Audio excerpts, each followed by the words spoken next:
I'm Beth Guckenberger, and this is the Reckless Faith Podcast.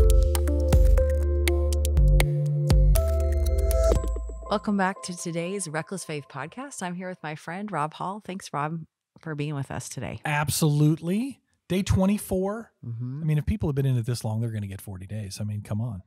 And why shouldn't they? Right? Hey, I was thinking after the last episode, we talk about back-to-back, like people to go to backtoback.org and go to back-to-back's YouTube page to see these podcasts, whatever.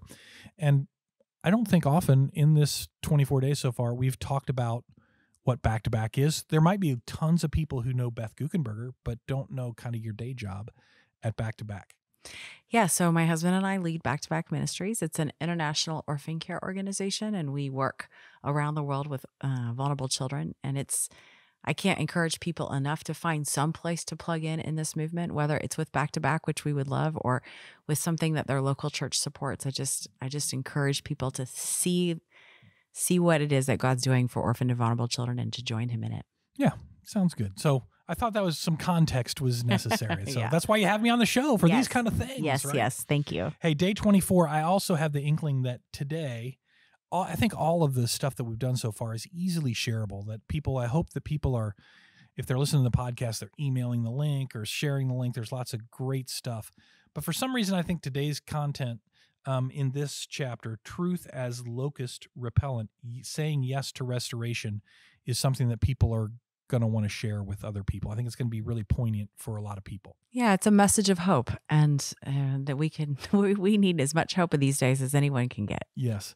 So we don't normally do this, but I'm going to read the verse that kind of sets this up. Sure. Because I think it's important. Like, what locust repellent? What are you talking about, right?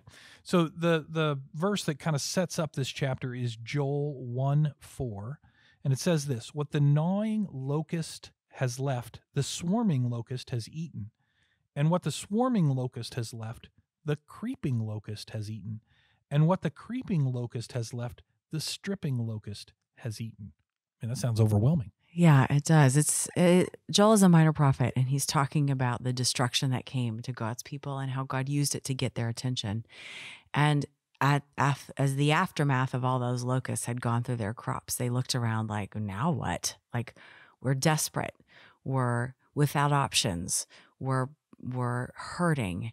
And those are universal sentiments. There are people listening to us today who might feel desperate or without options or hurting. And God has a promise at the end of that book where he tells them, "Come to me and I will repay the years the locusts have eaten." There's nothing that has happened to you that I can't redeem. He is a God of restoration and reconciliation and rescue and repair. And this is the message of certainly the book of Joel and of the day that we covered today. Yeah, and so we're going to be a little bit personal today. In your book, Start With Amen, you talk at length about your health crisis from a few years ago. You don't talk about it, I don't think, much at all in this 40-day journey. But let's talk about it a little bit today, because I think it really fits into this idea that what the locust has eaten, right, and God's promise about restoration. Yeah, in 2016, I was diagnosed with the BRCA2 gene. It's the gene that caused the multiple myeloma that took my dad's life many years ago and increased significantly the odds that I would have breast cancer and ovarian cancer in the next 5 years. So I went through the process to prophylactically have a double mastectomy and a hysterectomy. And sitting on the front side of that decision, I was feeling desperate and hurting and overwhelmed. And what am I going to do? And I watched cancer take something from me and my father that I didn't want it to take from my children. And I wasn't necessarily afraid about my own life, but as a Christian, we have a lot of confidence that we've been created for eternity and will live for eternity. But I knew firsthand what it does to a family when you lose someone. And I was thinking like, oh my gosh, I don't want them to feel that way. And if I had known what that next season was going to look like and what he was going to do to me and through me and for me and with me in the midst of it, I would have run into those surgeries. I would have run into that season. I look back on that time now and see lots of things that he healed beyond just my body. I mean, the list is incredible to me of what he did in my children's lives and my marriage, among some of my friends, with my extended family, between the Lord and I. The insights I actually still am going back and and growing from. And I think that when I was writing the 40-day journal, I was thinking to myself about when someone's hurting and you love them, you want to give them something, like, right? Now, Hallmark card doesn't always cut Mhm. it. And what they want is time, relationship, prayers, and all of that. But sometimes you want to hand them something. And when people were handing me big books in that season, I wasn't feeling like, oh, I'm really looking forward to this 300-page book on suffering, or I can't wait to read this book on how prayer is going to fix it all. Like, I was feeling like I just wanted a little bit at a time. I just wanted a bite size at a time. And one of my hopes is that people would use this as a gift to other people who are hurting, who are feeling overwhelmed, because I think there's some hopeful messages in it that they can just absorb just little bits at a time every day. Yeah, the action step today is an interesting one, and I think, like, in your experience when literally you were bedridden for Mm-hmm. weeks, people out of their mercy, their goodness, were doing things like read a book and this might help and all that kind of stuff. But the action step today is just a simple action step that people can take to remind them Mm-hmm. that even if the locust has done its work, that there are things that are true about you, true Mm-hmm. about us, that we can remind ourselves of in the middle of that. And so the action step is write one truth about who you are according to the Bible on an index card.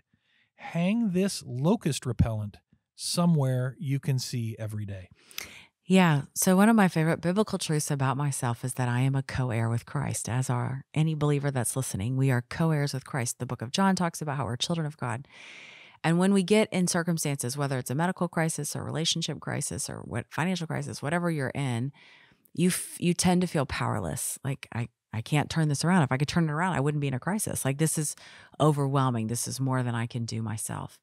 And the truth that I'm a co-heir with Christ actually makes me feel powerful, because Christ is powerful and my Father's powerful, and he's given me some of that power. And on another day, we can talk about how it drove me to do a study on the strength that comes in the arm of God, what God did through his Mm-hmm. arm, through Moses, and eventually in the book of Isaiah, he'll talk about the strength in the arm of the Lord. But when I feel like what I'm looking at is bigger than I'm capable of, the repellent that I use to tell those locusts, you're not eating my crop today, like, go Mm-hmm. away.